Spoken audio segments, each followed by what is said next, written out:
கர்த்தருடைய பரிசுத்த நாமத்துக்கு மகிமை உண்டாவதாக.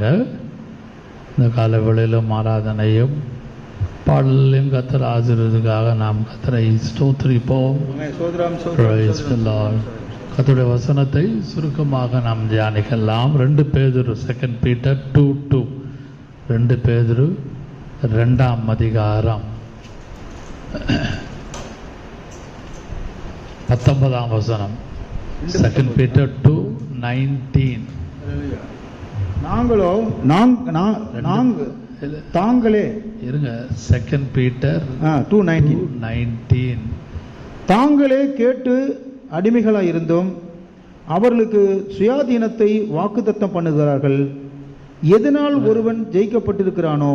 2 Peter ஆமா 2ஆம் அதிகாரம் ஆமா 2 Peter 2:19 தான் வாசிக்கிறேன். வாசிங்க.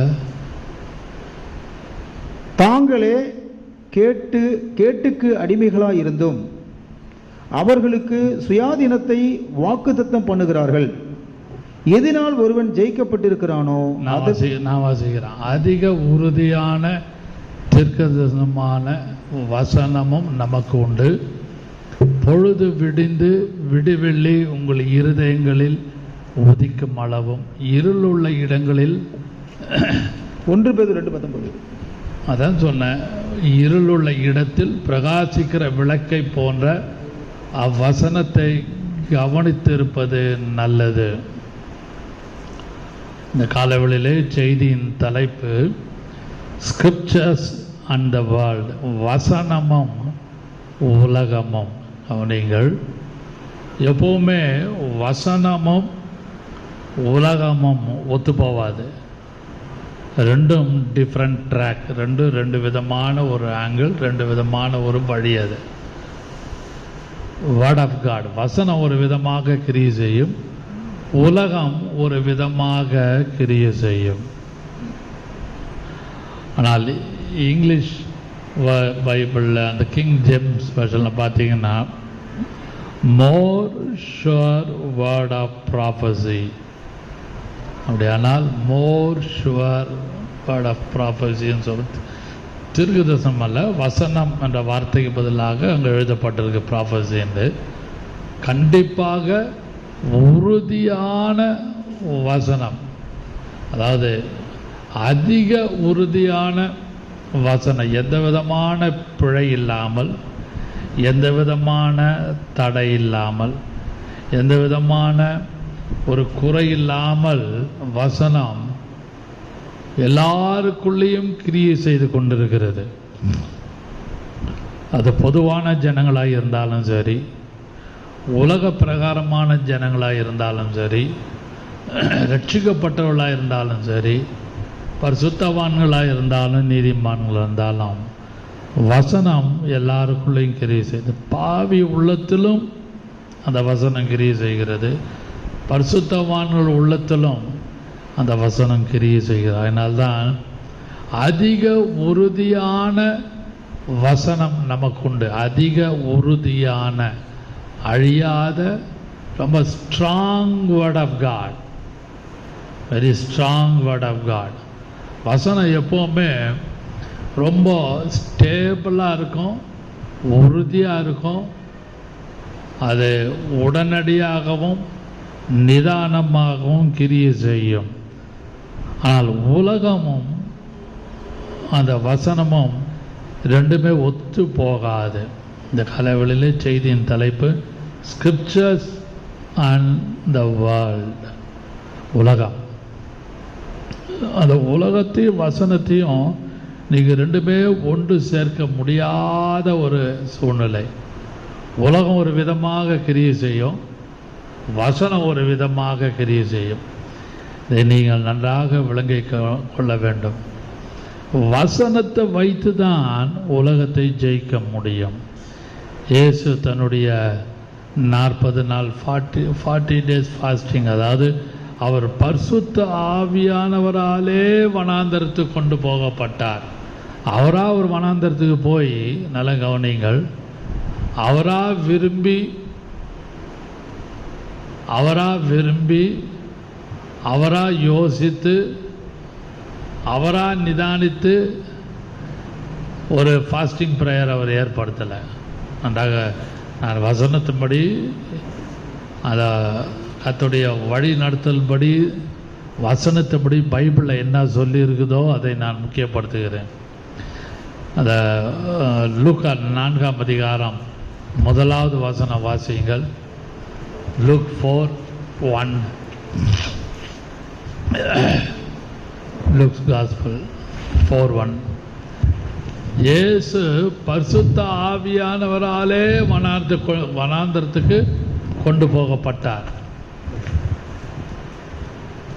லூக்கா 4ஆம் அதிகாரம் 1வது வசனத்தில் அங்கே ஒரு வார்த்தை, இயேசு பரிசுத்த ஆவியினாலே நிறைந்தவராய் யோர்தானை விட்டு திரும்பி ஆவியானவராலே வனாந்தரத்திற்கு கொண்டு போகப்பட்டு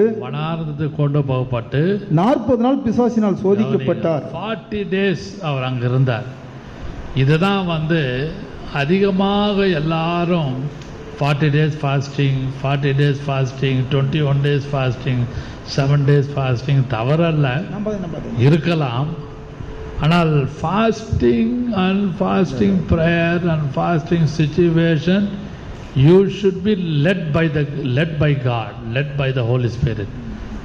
ஆவியானவராலே அவர் வனாந்தரத்துக்கு 40 நாள் கொண்டு போகப்பட்டார். எல்லாருக்கும் இது கட்டளையாக கொடுக்கப்படவில்லை. பழைய ஏற்பாட்டின் காலத்திலே மோசே 40 நாள் மேலே சீனாய் மலை மேலே இருந்தான்.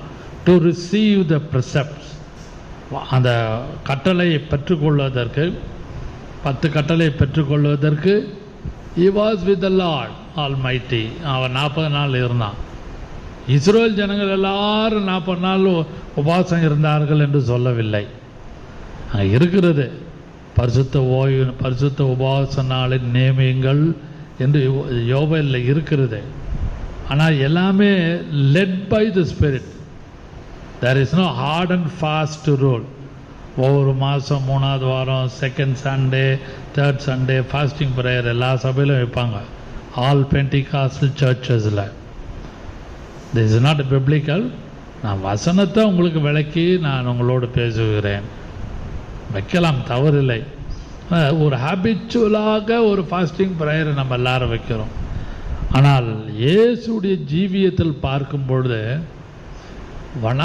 பரிசுத்த ஆவியானவராலே அவர் வனாந்தரத்துக்கு கொண்டு போகப்பட்டபடியினாலே he was able to win the world. He was able to win the body. அதாவது மாம்சத்தை ஜெயித்தார். உலகம், மாம்சம், பிசாசு மூன்றையும் is able to win. அவர் ஜெயிக்க முடிஞ்சது.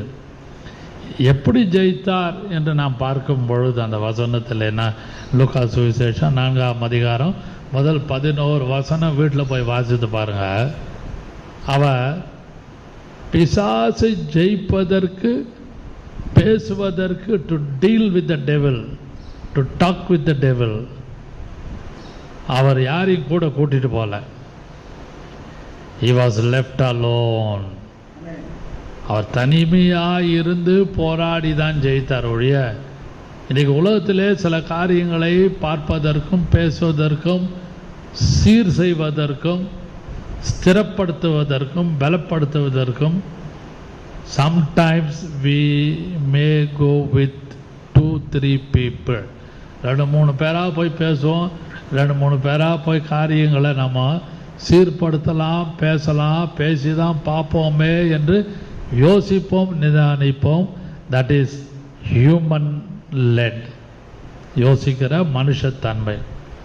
ஆனால் ஆவியானவராலே ஒரு ஊழியக்காரனோ, ஒரு விசுவாசியோ, ஒரு கர்த்தருடைய பிள்ளையோ, ஒரு நீதிமானோ, ஒரு பரிசுத்தவானோ நடத்தப்பட வேண்டுமானால் he is left alone. அவன் தனியாக தான் போராடணும். மனைவி இருக்கலாம், பிள்ளைகள் இருக்கலாம், பிள்ளைகள் இல்லாமல் இருக்கலாம், அல்லது சொந்த வீடு இருக்கலாம், ப்ராப்பர்ட்டி இருக்கலாம், எது வேணுமோ எப்படி வேணுமானாலும் உலகத்தில் இருக்கலாம் ஆஃப்டர் சால்வேஷன்.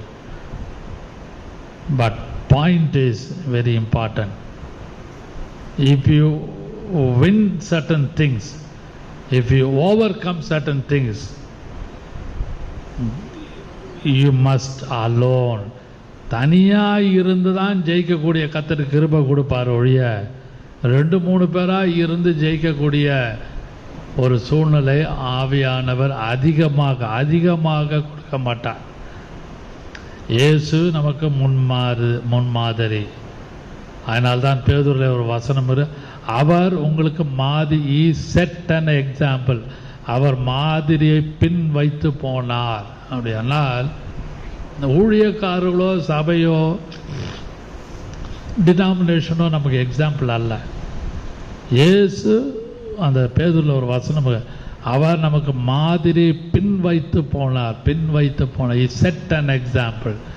அதனாலே வனாந்திரத்துக்கு அவர் ஆவியானவராலே கொண்டு போகப்பட்டு தான் பிசாசை ஜெயித்தார். அன்பான கர்த்தருடைய பிள்ளைகளே, ஜெயிப்பதற்கும் அதை சுதந்திரிப்பதற்கும் கர்த்தர் நம்மளோடு கூட யாரையும் வைக்க மாட்டார். we may be in the family, we may be in the ministry, ஊழியத்தில் இருக்கலாம், we may be in the job, வேலை ஸ்தலத்தில் இருக்கலாம். ஆனால் வின்னிங் செக்டார், வின்னிங் பாயிண்ட்னு பார்க்கும் பொழுது நீங்களும் கர்த்தரும் உங்களை வைத்து தனிமையாக இருந்து தான் சில காரியங்களை கர்த்தர் வின் பண்ணுவதற்கு கர்த்தர் உங்களை அதுக்காக தான் உலகத்திலே கர்த்தர் நியமித்திருக்கிறார். ஹல்லேலூயா. அதை நன்றாக விளங்கிக் கொள்ளுங்கள். Jesus won the battle. இயேசு அந்த போராட்டத்தை ஜெயித்தார். இயேசுடைய குடும்பம்லாம் கூட இருந்ததா? இயேசுவோடு சகோதரர்கள் சகோதரிகள் ஃபாதர் மதர் எல்லாம் இருந்தாங்க. No no no not at all. wherever he went, wherever he goes, he went alone. அவர் தனிமையாக தான் போனார், தனியாக தான் பேட்டில் ஃபேஸ் பண்ணார், தனியாக தான் ஜெயித்தார். அதனாலே இந்த 2 பேதுரு 2ஆம் அதிகாரம் 19ஆம் வசனத்தில் பார்க்கும் பொழுது 119 வாசியுங்கள் மறுபடியும். அதிக உறுதியான தீர்க்கதரிசன வசனமும் அதிக உறுதியான தீர்க்கதரிசன வசனமும் நமக்கு உண்டு. பொழுது விடிந்து விடிவெள்ளி உங்கள் இதயங்களிலே நீங்கள் அதிக உறுதியான தீர்க்கதரிசன வசனமும் நமக்கு உண்டு. அதிக strong word of God in us. நல்லா விளைங்க. உள்ள வசனம் ஸ்ட்ராங்காக இருக்கும். மனைவியால் அதை நம்ப முடியாது, ஏற்றுக்கொள்ள முடியாது. பிள்ளைங்க ஒத்துக்க மாட்டாங்க. கூட இருக்கிற விசுவாசிகள் ஒத்து போக மாட்டாங்க. ஏன் சபையார் அந்த ஊழியக்காரனோட அந்த லீடர்ஷிப்போடு ஒத்து போக மாட்டாங்க. உங்களோடு பேசின கர்த்தர் எங்களோடு பேசட்டும்னு ஆரோனும் மிரியாமும் மோசையோடு ஆர்கியூ பண்ணாங்க. அந்த 6 லட்சம் பேர் மத்தியில் 2-3 பேர் ரொம்ப ஆர்கியூ பண்ணாங்க. ஆனால் கர்த்தர் மோசேக்குள்ளே கொடுத்த வார்த்தையின்படி வசனத்தின்படி மோசேயும் யோசுவாவையும் நடத்தினார். அதிக உறுதியான தீர்க்கதரிசன வசனம் நமக்கு உண்டு. அதனாலே அவனிங்கள் இயேசு அந்த வசனத்தை அல்லது பிசாசை ஜெயிப்பதற்கு கூட 2-3 பேரை கூட்டிகிட்டு போனார். நம்மலாம் சேர்ந்து அப்படியே கைகோர்த்து ஒரு 3 பேர் 4 பேர் சேர்ந்து ஃபாஸ்டிங் பண்ணி ஜெயிக்கணும் வாங்கன்னு இயேசு கூட்டிகிட்டு போகல. He uses his lips. வாசிக்கலாம். லூக்காஸ் 4ஆம் அதிகாரம் 2-3 வசனம் வாசியுங்கள். 2ஆம் வசனம் 3ஆம் வசனம். 40 நாள் பிசாசினால் சோதிக்கப்பட்டார். பின்பு அந்த நாட்களிலே அவர் ஒன்றும் புசியாதிருந்தார். அந்த நாட்கள் முடிந்த பின்பு அவருக்கு பசி உண்டாயிற்று. அப்பொழுது பிசாசு அவரை நோக்கி, நீர் தேவனுடைய குமாரனே ஆனால் இந்த கல் அப்பமாகும்படி சொல்லும் என்றான். அவர் பிரதியுத்தரமாக, மனுஷன் அப்பத்தினால் மாத்திரமல்ல. he said, அவர் பிரதியுத்தரமாக, மனுஷன் அப்பத்தினால் மாத்திரமல்ல, மனுஷன் அப்பத்தினால மாத்திரமல்ல, தேவனுடைய ஒவ்வொரு வார்த்தையினாலும் பிழைப்பான் என்று எழுதியிருக்கிறதே என்றார். it is written, it is written, it is written 3 தடவை சொல்றாரு. தன் வாயினாலே he used his lips, he used his lips, தன்னுடைய உதட்டை அவர் பயன்படுத்தினார். கூட 4 பேர் 5 பேரை வச்சுக்கிட்டு அவர் பேசலை. அதனால்தான் சில காரியங்களை கர்த்தர் உங்ககிட்ட ஒப்பு கொடுத்து நீங்கள் தான் வின் பண்ண வேண்டும் என்று ஒரு நிர்பந்தத்திலே யூ ஷுட் பி உன் கார்னர் மூல முடுக்கில் கர்த்தர் வைத்து காரியங்களை உங்களுக்காக ஜெயிப்பதற்காக உங்களை பிராக்டிஸ் பண்ணுவார், உங்களை அவர் உபயோகப்படுத்துவார், உங்களை பயிற்சி கொடுப்பார். இயேசு எடுத்த உடனே அப்படியே அற்புத அடையாளம் செய்தார் என்று வசனம் சொல்லலை.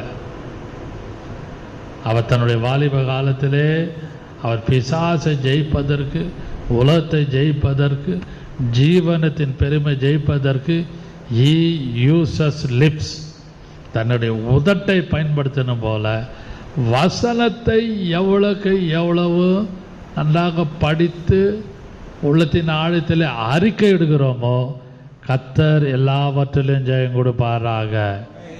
அதனால்தான் எரேமியாவிலே ஒரு வசனம் உண்டு, 15-16 நினைக்கிறேன். ஐ டிட் ஈட், உம்முடைய வார்த்தைகள் கிடைத்தவுடனே அவைகளை உட்கொண்டேன். உம்முடைய வார்த்தைகள் கிடைத்தவுடனே அவைகளை உட்கொண்டேன். அதாவது இங்கிலீஷ் பைபிளில் ஐ டிட் ஈட். எப்படி நம்ம காலைல டிஃபனு, லஞ்சு, டின்னர் சாப்பிட்றோமோ அதுபோல் he ate the word of God. அப்படியே அவன் சாப்பிட்டான். மார்னிங் என்ன வசனம் வேணும், மத்தியானத்துக்கு என்ன வசனம் வேணும், அவனுடைய ஊழியத்துக்கு என்ன வசனம் வேணும் என்று he ate the word of God. முடிஞ்சா வாசிங்க அந்த வசனத்தை. உம்முடைய வார்த்தைகள் கிடைத்தவுடனே, உம்முடைய வார்த்தைகள் கிடைத்தவுடனே அவைகளை உட்கொண்டேன். போதும், அவைகளை உட்கொண்டேன், சாப்பிட்டான். I did eat. அதனாலே எப்படி நாம் நம்முடைய வயிற்றுக்காக பசிக்காக சாப்பிட்றோமோ, ஆத்மா நம்முடைய soul need always word of God. நம்முடைய ஆத்மாவுக்கு ஒரு பசி இருக்குது, ஒரு ஹங்கரி இருக்கிறது, ஒரு பசி இருக்கிறது. அதுக்கு வசனம்தான் மிக மிக முக்கியம்.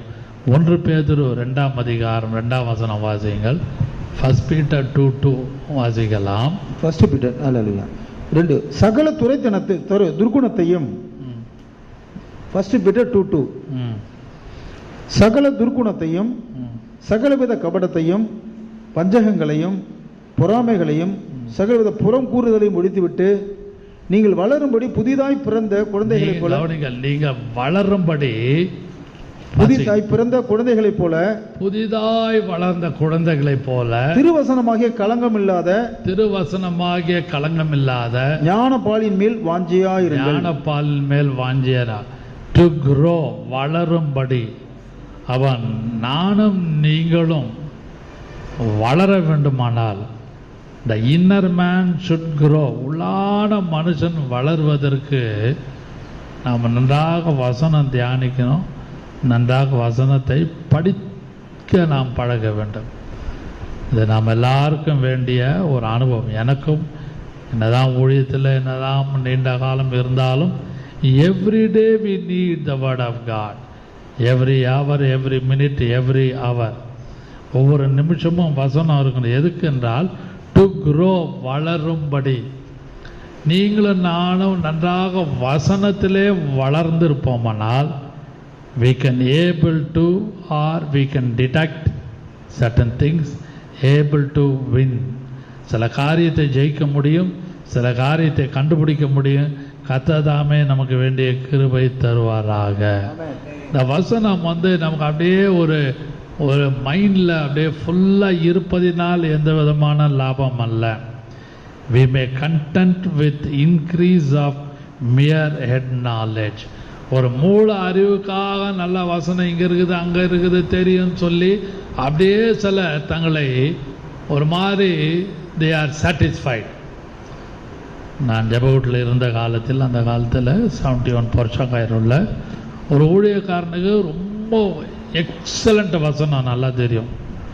அது பைபிள் திறக்காமலே இந்த அதிகாரம் இங்கே இருக்குதுன்னு அப்படியே பைபிள் திறக்காமலே படிப்பான் அந்த மனுஷன். நாங்களாம் கூட இருந்துருக்கிறோம். கடைசியில் அது அவனுக்கு எந்த விதமான ஒரு பிரயோஜனத்தை உண்டாக்கவில்லை. He was derailed. I am not degrading. நடந்த சம்பவம் எங்களோடு இருந்த ஒரு ஊழியக்காரன் ரொம்ப கஷ்டப்பட்டு அப்புறம் அது உணர்ந்து அவ்வளோ வசனம் தெரிந்தபடினாலே பைபிளையே அந்த ஊழியக்காரன் விற்கிறதுக்கு போயிட்டான். அது ஜெப வீட்டில் மத்தியானம் 1 மணி 2 மணிக்கு எங்கேயா போகிறான்னு இந்த பைபிளை நியூஸ் பேப்பரில் சுற்றி கேரியரில் வச்சுக்கிட்டு நான் விற்க போகிறேன். அந்த காலத்தில் மூர் மார்க்கெட் பழைய இடம் இருந்தது, பழைய மூர் மார்க்கெட். நான் தற்செயலாக நான் கேட்டுக்கிட்ட வரேன், வெளியே போயிட்டு நடந்து வரும்போது எங்கே போகிறேன்னு கேட்டேன். இந்த பைபிளை விற்க போகிறேன், கொடுத்துட போகிறேன், எல்லாம் எனக்கு கவர் டு கவர் தெரியும்.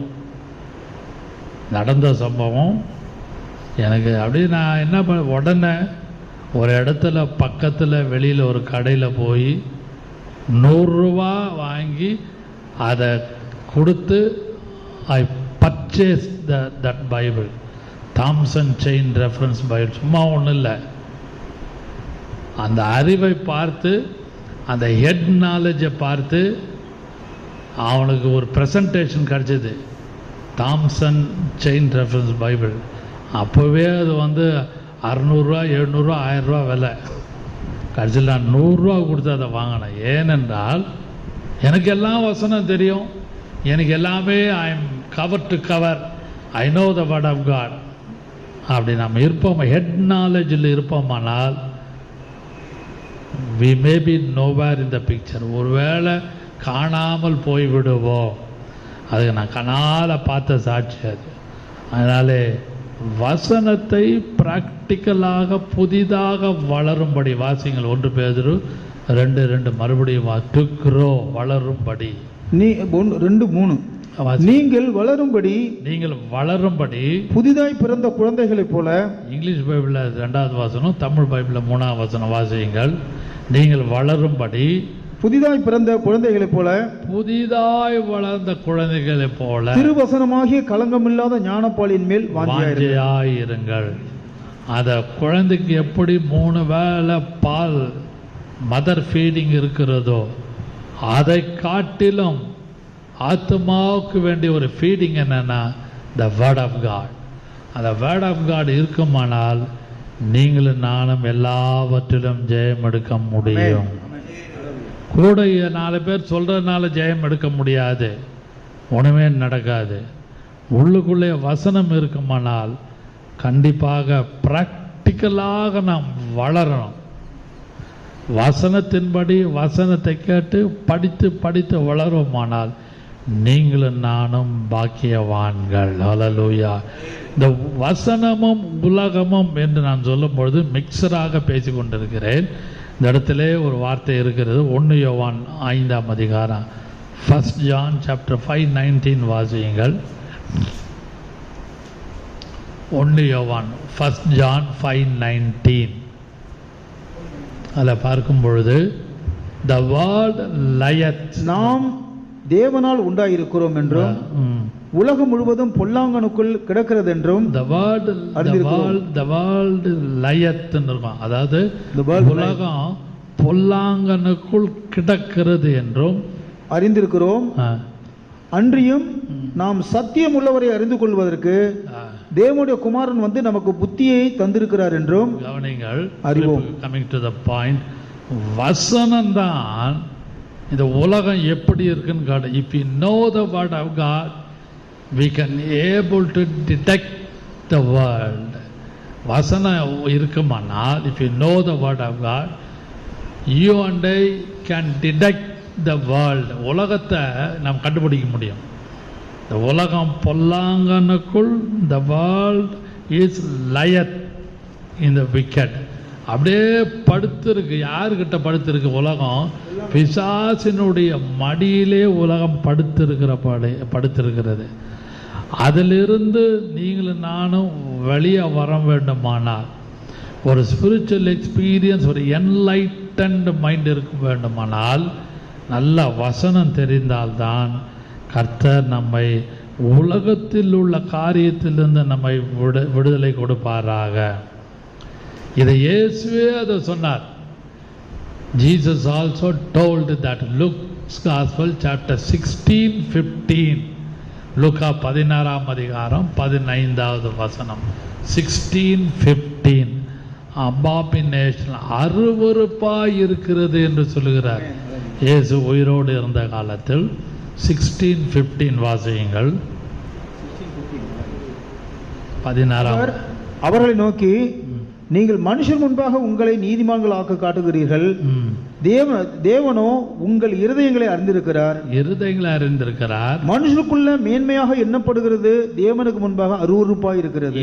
எது மனுஷனுக்கு முன்பாக ஒரு ஹை கிளாஸாக மேன்மையாக எண்ணப்படுகிறதோ தேவனுக்கு முன்பாக அருவருப்பாக காணப்படுகிறது. இன்சைட் ஆஃப் காட், கர்த்தருக்கு முன்பாக, before the son of God அல்லது before God everything is abomination, எல்லாமே அருவருப்பாய் காணப்படுகிறது என்று சொல்லுகிறதை நாம் வாசிக்கிறோம். அது ஆத்மா அதை பார்க்கிறது. எப்படி நம்ம கண்களினாலே நம்முடைய போஜனத்தை பார்த்து சாப்பிடுகிறோமோ, நம்முடைய ஆத்மா உலகத்தை பார்க்கிறது. மாம்ச கண்ணினாலே உலகத்தை பார்க்கிறோம், ஆவியின் கண்களும் உலகத்தை பார்க்கிறது. ஆனால் ஆவியின் கண்கள் வசனத்துக்கு உண்மையாக இருக்குமானால் ஆத்மா காக்கப்படும், தப்பு வைக்கப்படும். அதான் ரொம்ப முக்கியம். அதனால்தான் 2 பேதுரு 1:19 வாசித்தோம். உறுதியான தீர்க்க தரிசன வசனம் நமக்கு இருக்கிறது. அதிக உறுதியான, அதாவது அழிக்க முடியாத, மாற்ற முடியாத, பிழையற்ற வசனம் உள்ளே இருக்கிறபடியினாலே எந்த விதத்திலும் உலகத்தோடு நீங்கள் ஒத்து போகாமல் இருக்க முடியும். இந்த உலகத்தை குறித்து நாம் பார்ப்போமானால் ஒரு பிரம்மாண்டமாக இருக்கிறது. எப்படி இருக்கிறது? உலகம் ஒரு ஜைஜான்டிக் ஃப்ராட், பிரம்மாண்டமான ஏமாற்றுகிற உலகம். வசனம் பார்த்தீங்கன்னா 4 லைன் தான். நீங்கள் கம்பேர் பண்ணி பாருங்க. வசனம் என்ன இருக்குது? இனி பாவம் செய்யாதே, 1 வேர்டு தான். ஒரே இயேசு 4 வார்த்தையில் சொல்லி ஜெயிக்கிறாரு. மனுஷன் அப்பத்தினால மாத்திரமல்ல, தேவனுடைய வாயினாலே புறப்படுகிற ஒவ்வொரு வார்த்தையும் ஜஸ்ட் 2 லைன்ஸ் தான். வசனம் என்னமோ 2-3 லைன், ஆனால் வெரி பவர்ஃபுல். உலகம் ஜைஜான்டிக்காக ஒரு பிரம்மாண்டமாக ஏமாற்றுகிற ஒரு உலகம். இங்கிலீஷில் சொன்னால் ஜைஜான்டிக்கல் ஃப்ராட். அது ரொம்ப பிரம்மாண்டமாக ஏமாற்றுகிற ஒன்று. ஹாலோ ஒன், வெறுமையான பகட்டாக காணப்படுகிற ஹாலோ, வெறுமையான உலகம் அது. அது மட்டுமல்லாமல் இழிவான உலகம். அதனால்தான் ரோமர் 8:9 வாசிங்கள். 8ஆம் அதிகாரம் 7ஆம் வசனம் வாசிக்கலாம். ரோமர் 8ஆம் அதிகாரம் 7ஆம் வசனம். carnal mind is enmity against God. மாம்ச 8:7 எப்படி என்றால், நான் அது 6 வாசிக்கிறேன். 6 கிடையாது, வாசிக்கிறேன். மாம்ச சிந்தை மரணம், ஆவியின் சிந்தையோ ஜீவனும் சமாதானமாம். எப்படி என்றால், மாம்ச சிந்தை தேவனுக்கு விரோதமான பகை. மாம்ச சிந்தை, carnal mind is enmity against God, தேவனுக்கு விரோதமாக உள்ள பகை. அது தேவனுடைய நியாய பிரமாணத்துக்கும் கீழ்ப்படியாமலும் கீழ்ப்படிய கூடாமலும் இருக்கிறது. கவனிங்கள், அது எதை காண்பிக்கிறது என்றால், கீழ்ப்படிய முடியாத மாம்ச சிந்தை, carnal mind. அதனாலே வசனத்தை நீங்களும் நானும் ஒவ்வொரு நாளும் அதை ஒரு கொஞ்ச நேரமாவது படித்து தியானிப்போமானால் கர்த்தர் உங்களுக்கு உண்டான எல்லாவற்றிலும், உலக பிரகாரமாகவும் ஆவிக்குரிய பிரகாரமாகவும், அது மட்டுமல்ல மினிஸ்டீரியல் ஆக்டிவிட்டி பிரகாரமாகவும் எல்லாவற்றையும் கர்த்தர் வாக்கிய பண்ணுவார். அதனால்தான் 1ஆம் சங்கீதத்தில் இருக்கிறது, அவன் செய்வதெல்லாம் வாய்க்கும். 1ஆம் அதிகாரம் நமக்கு சங்கீதம் 1ஆம் அதிகாரம் நம்ம எல்லாருக்கும் நன்றாக ஒரு இரவும் பகலும் தியானமாக இருக்கிற மனுஷன் பாக்கியவான், அவன் செய்தவெல்லாம் பாக்கியம். நம்ம எப்படி வேலைக்கு ஒரு காரியத்துக்கு ஊழியத்துக்கு வேலைக்கு எப்படி கண்ணும் கருத்துமாக இருக்கிறோமோ அதை காட்டிலும் வசனத்தின் மேலே ஓரளவு கொஞ்சம் ஃபோக்கஸ் பண்ணி கொண்டு இருந்தால் நீங்களும் நானும் செய்கிற காரியத்தை கர்த்தர் வாக்கிய பண்ணுவார். அவன் செய்வதெல்லாம் வாக்கியம், அவன் காரியத்தை எல்லாவற்றையும் கர்த்தர் வாக்கிய பண்ணுவார். ஆனால் we have to spend time with the word of God in the Bible, to the Bible.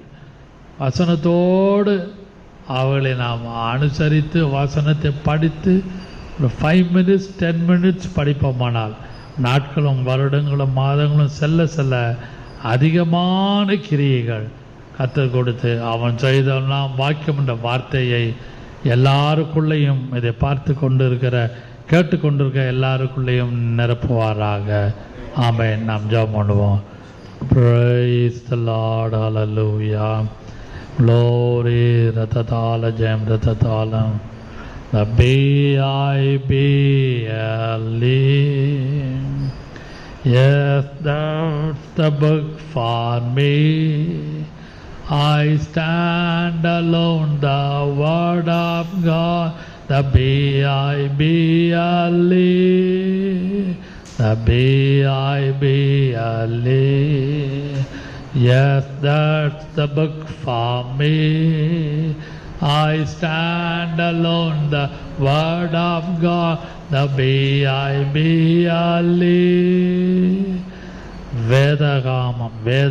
வேதாகமங்கள் தான் நமக்கு, ஒவ்வொரு ஆகமங்கள் தான் நமக்கு ரொம்ப முக்கியம். அதை நீங்களும் நானும் நன்றாக புரிந்து கொள்ள வேண்டும்.